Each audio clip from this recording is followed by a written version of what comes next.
Here's some real, uncensored, real life of Pathfinder directors and me. I just want to acknowledge for a minute that if you feel like Camporee was the hardest, most stressful thing you've ever done in your life, it's okay.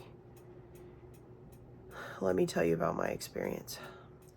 We left for Camporee on Sabbath, and that's when it started. First thing was I got a message from the host of our Airbnb Saturday night, telling me that Omaha, Nebraska had been hit by a bad storm, and the Airbnb location that I had booked a year ago had no electricity, and I needed to make other arrangements.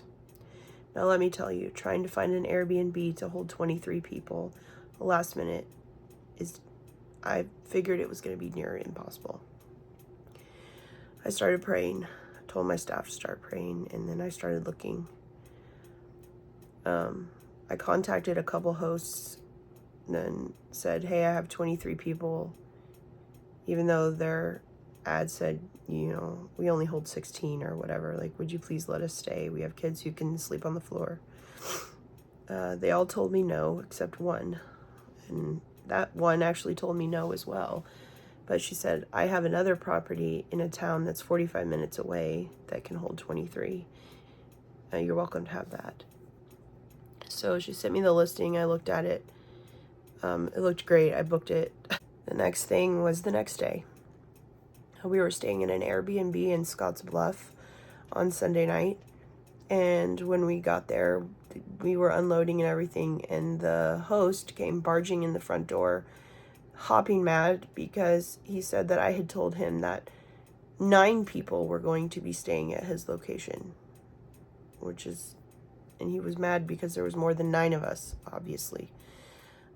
I'm a very honest and upfront person, and I distinctly remember when I booked the Airbnb over a year ago, discussing the fact that there was 23 of us.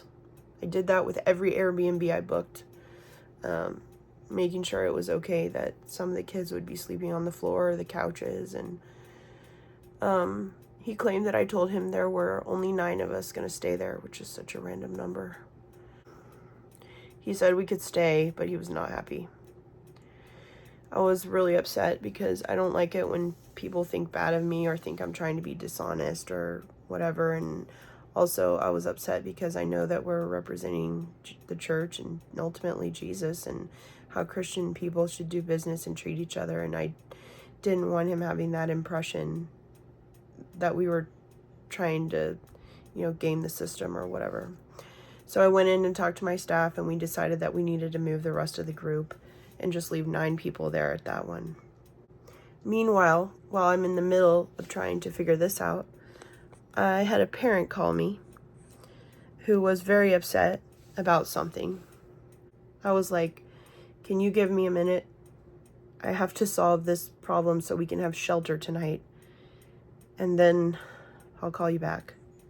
I looked on Airbnb, and what do you know? 5 minutes down the road, there was a location that could hold 16 people, and it was available right then. Like, we could come now. Meanwhile, we still hadn't had dinner, and I still hadn't resolved that parent issue. So I got my 2 deputy directors and another staff member, and we went downstairs in the Airbnb and did a conference call with the parent to resolve that issue, while the rest of the staff was getting the other 14 people that we were going to move loaded back up. And so finally we loaded everyone back up because we hadn't eaten dinner, and we were planning to eat out that night at a Chinese buffet in town. So we get in the car and we drive to the Chinese buffet, and it's closed because of something. Like, there was signs on the windows that said temporarily closed. So I get on my phone to try to figure out another place to eat that was, reasonable for some people who are vegetarian and also could hold 23 people and also was in our budget. So we found there was a Perkins family restaurant, which kind of, when we got there, gave me like IHOP vibes. Anyway, we went there. It was great. The next thing was the next day. We went to Agate Fossil Beds National Monument, which was so cool. Everybody got their Junior Ranger badge. And then in the afternoon, we went to Scotts Bluff National Monument, which was also so cool, but hot. And we drove our cars to the top of Scotts Bluff, and then we're going to walk the 1 mile down. Well, it was hot. And when we got to the bottom, everyone was probably too hot. And when we got back down to the visitor center, everyone was kind there, and they let the kids just kind of sprawl out on the floor in the visitor center, and we got everybody water with electrolytes in it and just kind of sat and cooled off a minute. That night, we went back to the new Airbnb, we started calling it, because it had a bigger kitchen, and so we were doing whole group dinner there. That night was when we really had our first, like, kid problems, like, that needed disciplining. I won't go into detail, but, you know, kids. So had to do some intervention there. The next day was the next thing. It was Tuesday. We made it to Camporee finally, and people started telling us there was a big storm coming. And mind you, we're in a tent village, a mile away from any hard-sided building. 70-mile-an-hour winds, heavy rain, hail. So staff got together. We talked about what we thought would be the best option. We decided that we should avoid the mass chaos down a mile away at the buildings, and instead we would put our kids in the box trailer and leave a couple of adults out in the storm in case any of our equipment started blowing away or whatever. That actually worked really well. God was good to us. All of our kids stayed dry. They didn't like being in the trailer for an hour, but everybody stayed dry. We didn't lose any equipment. At one point, I was just holding on to the canopy tent with all of my body weight.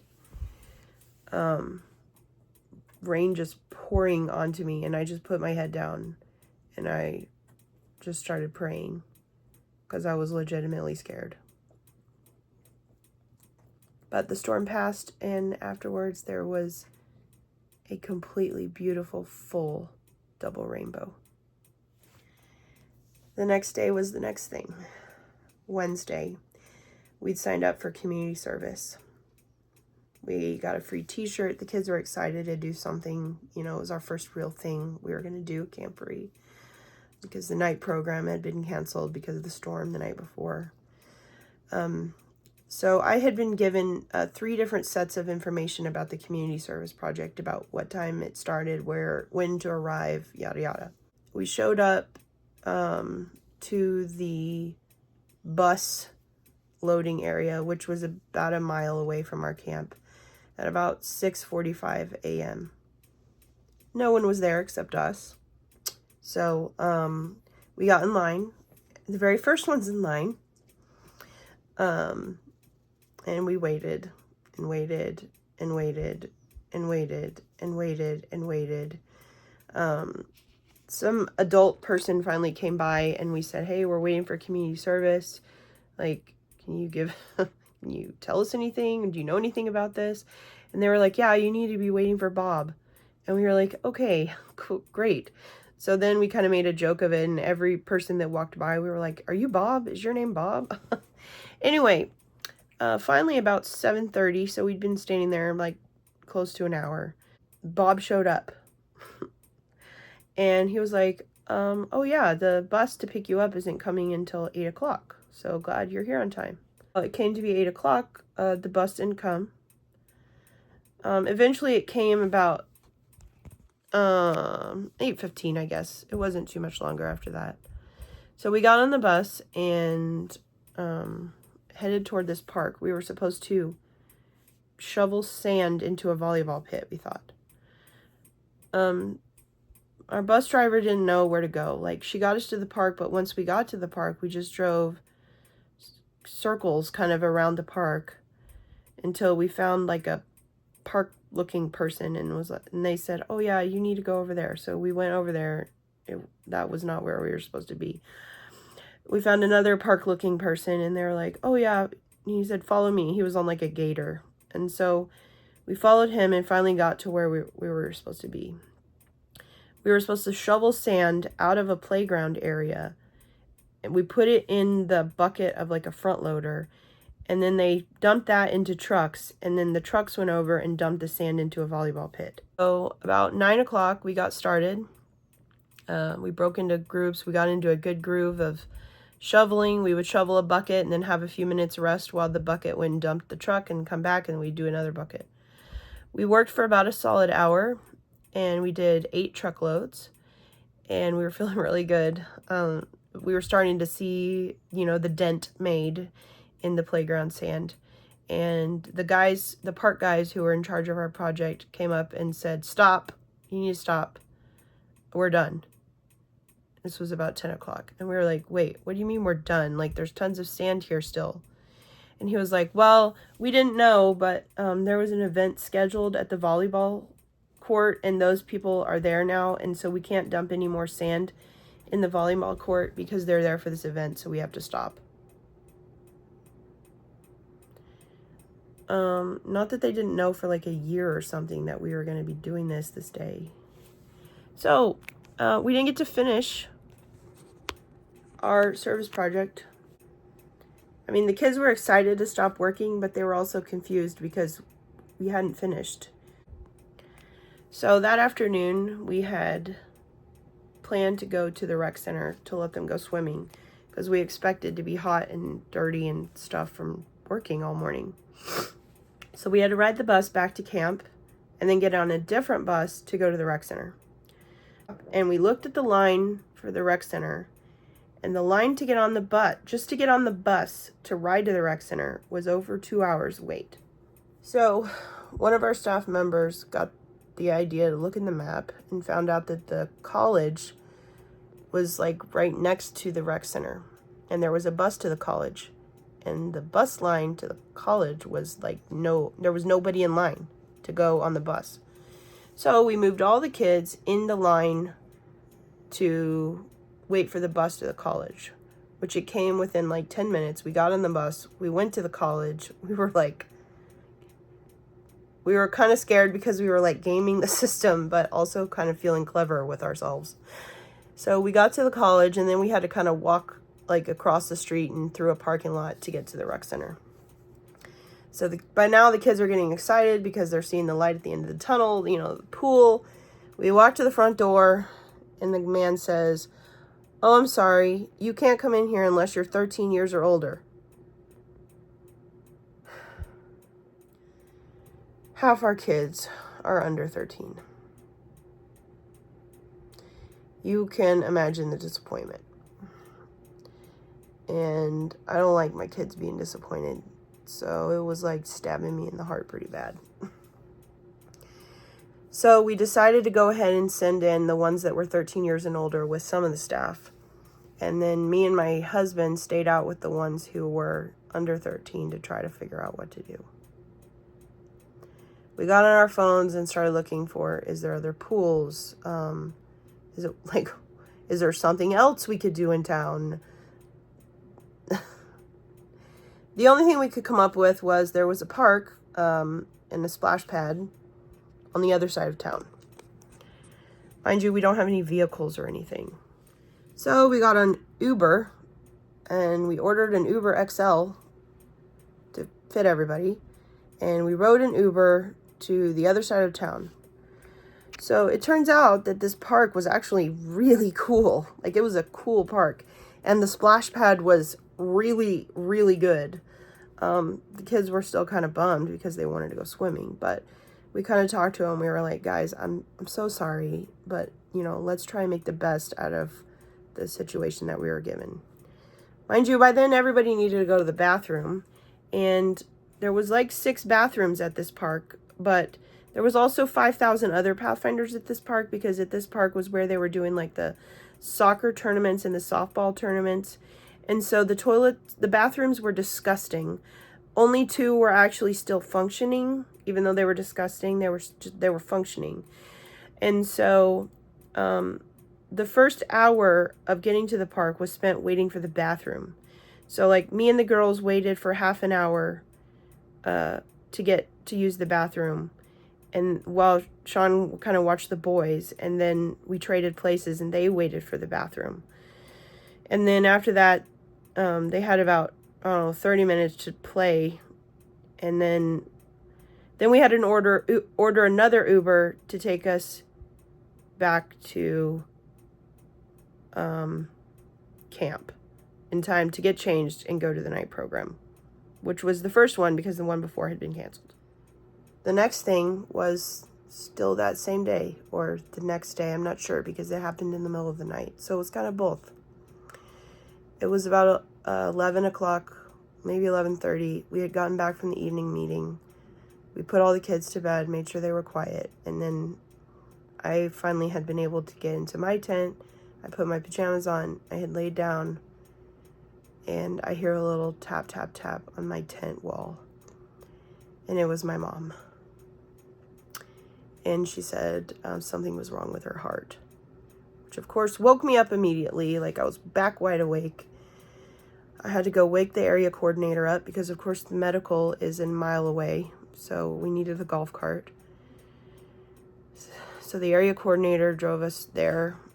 The people at medical said it sounded to them like more of a problem than they could do anything about. So we needed to go to the ER.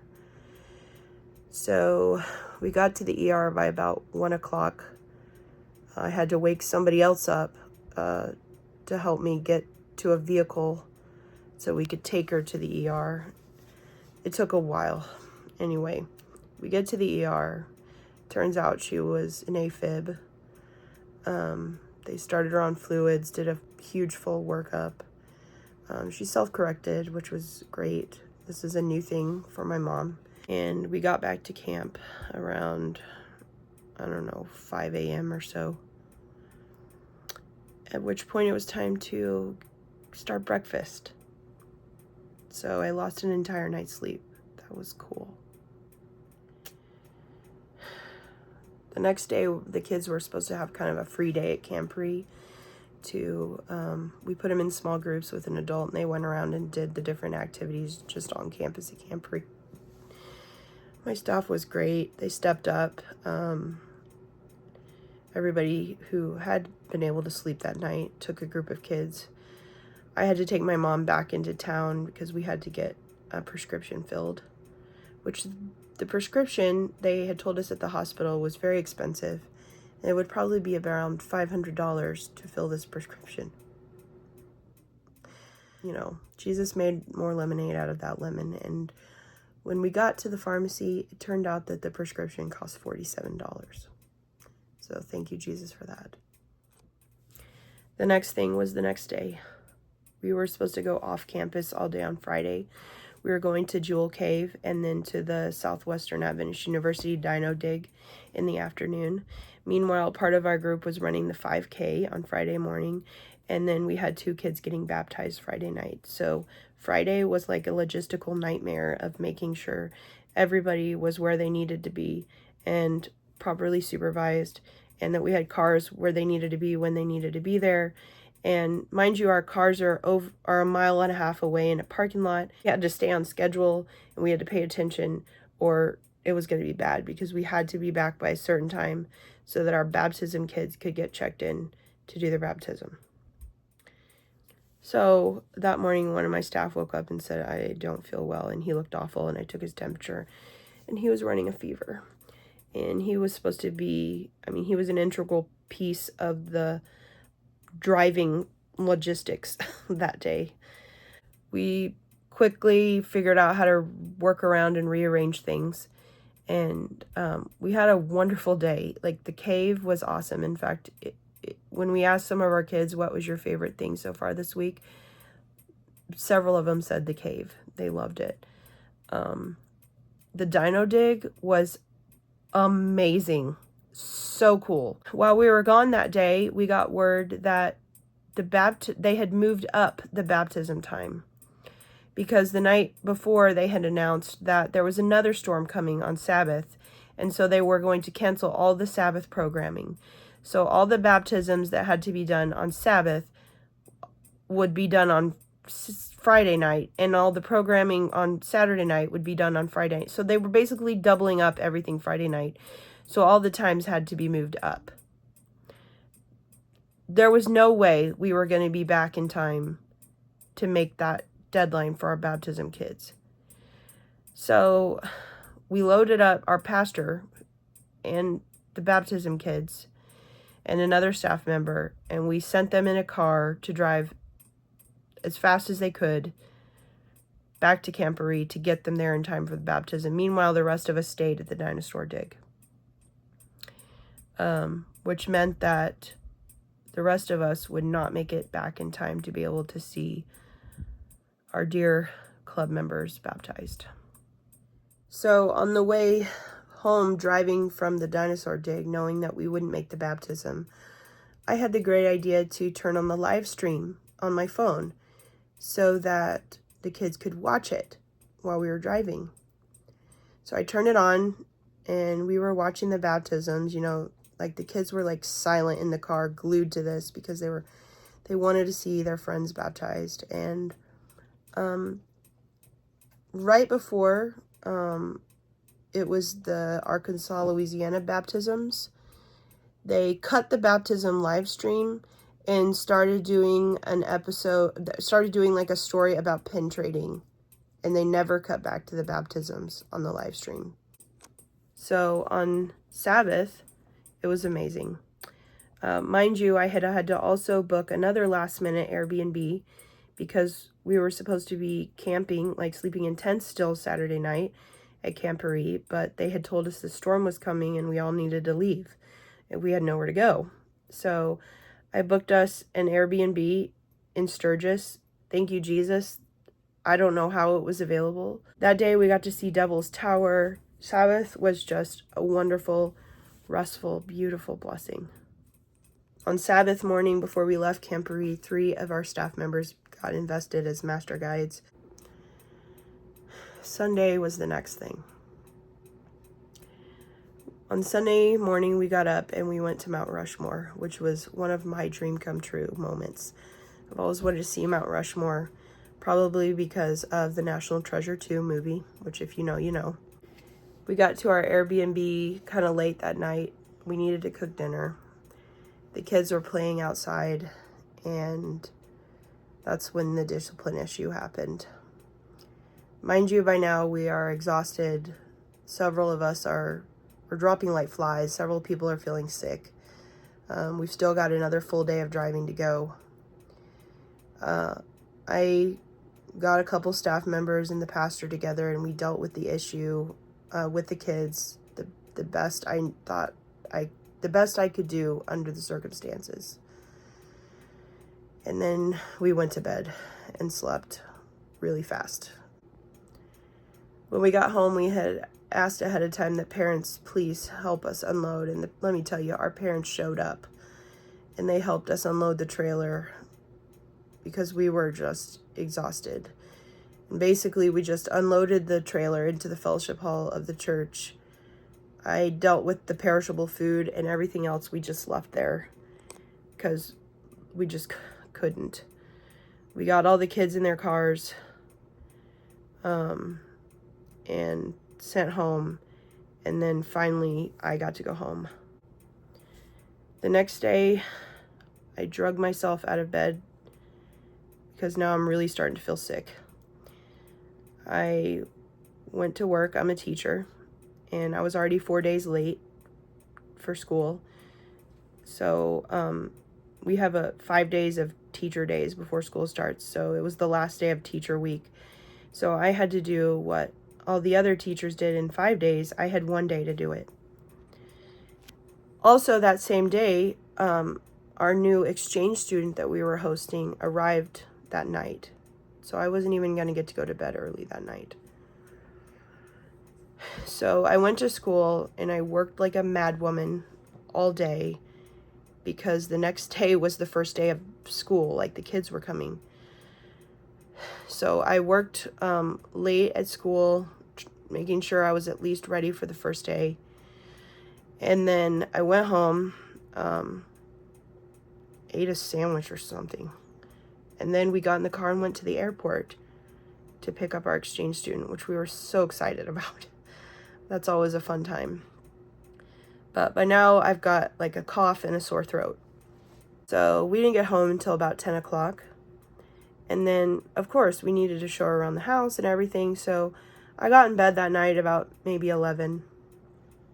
And I told Sean, my husband, before I went to bed, I said, if I don't wake up in the morning like deathly ill, it's going to be a miracle.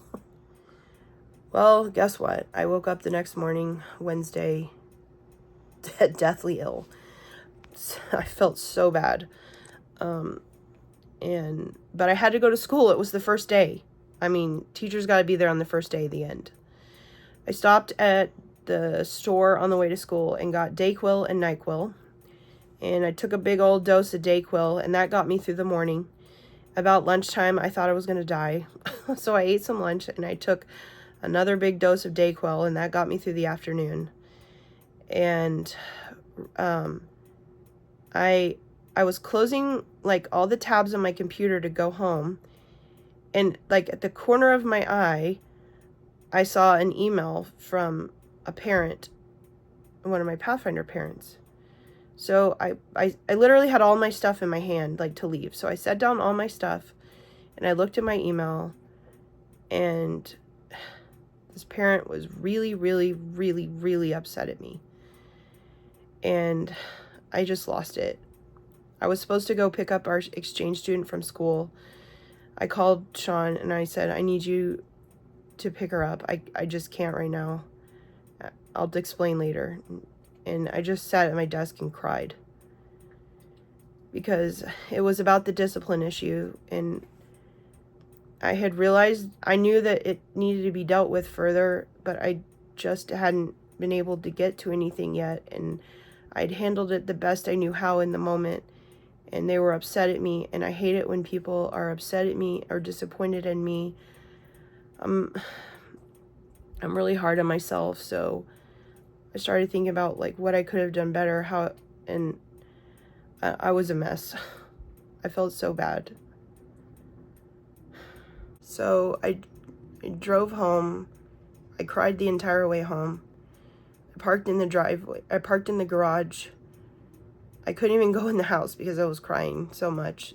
Sean finally came out and sat in the front seat of the car with me, and I explained what was going on, how awful I felt, and how awful both mentally about this situation and physically. I was like on death's doorstep. So finally, at that point, now I'm calling other parents, I'm texting other people, trying to figure out what to do about this situation. I finally pulled myself together enough to go inside. I checked my temperature. I was running a fever. So at that point, I decided I've got to take care of myself. So I texted my principal and said, I need a sub tomorrow. I'm running a fever. So I scheduled a conference call between me and my deputy directors in the pasture about what to do to handle the situation. I scheduled a parent meeting the next day. I was like, I'm sick, but this is important. This is important to me, and we need to fix this. So we scheduled a parent meeting.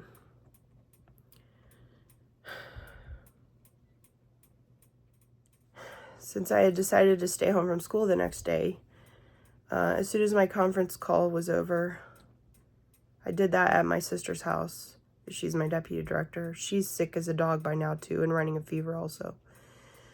I got back in the car and I went back to school because I had to make lesson plans or make copies so they would have something to do the next day while I wasn't there. So about 9:30 p.m. that night, I got to school and turned my computer back on and started trying to figure out something that the kids could do without me on the second day of school when I haven't taught them any procedures or anything at all yet. That took me about an hour and a half because by now I'm literally a walking zombie. And I wasn't thinking right. I wasn't firing on all cylinders. So I finally got things printed out and laid out and went home to the guest room because I didn't want to get anybody else in the family sick with whatever this is. I called my area coordinator because he's a great supportive person, and I told him high level what was going on. I told him I felt like quitting. I told him I don't know how much more of this I can take. I told him I don't know if I can handle this.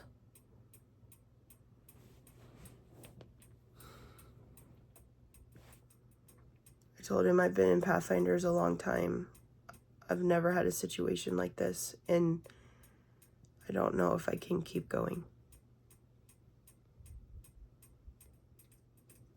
Which brings us to today. I stayed home again today, so now I've missed 2 days of school. I had the parent meeting. I don't think I've ever prayed about something so much in my life. I feel like it went pretty well. You know, I'm not above growing and learning. I want to learn. I want to do better. I don't like it when people are upset at me. If I could be perfect, I would. But I'm not. Is there damage done? Yes. Are their feelings hurt? Yes. Is this going away? No. Do I still want to quit? Yes. Am I going to quit? I'm not really sure yet. I have decided that I'm not going to start Pathfinders back. I was going to start it back this coming week. But I can't right now. So I'm going to push it back a couple weeks at the moment. I mean, there's at least 3 of my staff members who are like super sick right now. So we just need some time. Pray for us. Pray for me. Pray for all the families in my club. Pray for my kids. I love them. I love my families, my Pathfinder family. But like I said, I just don't know how much more I can take. I've asked God a couple of times now, like, why are you doing this to me? And I keep thinking, you know, what doesn't kill you makes you stronger.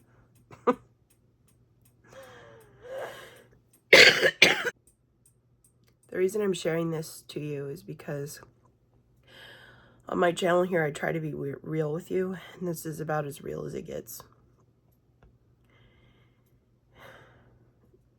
Maybe we can help each other. Maybe we can pray for each other. Maybe we can support each other. Because Pathfinders is not all rainbows and unicorns and cotton candy. It's hard, especially when you're the director.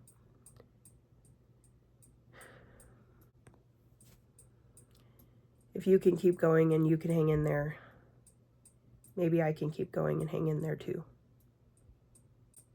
And even though all the bad things that happened this week, I can look back at the different situations and see where God kept us safe, where God took lemons and made lemonade.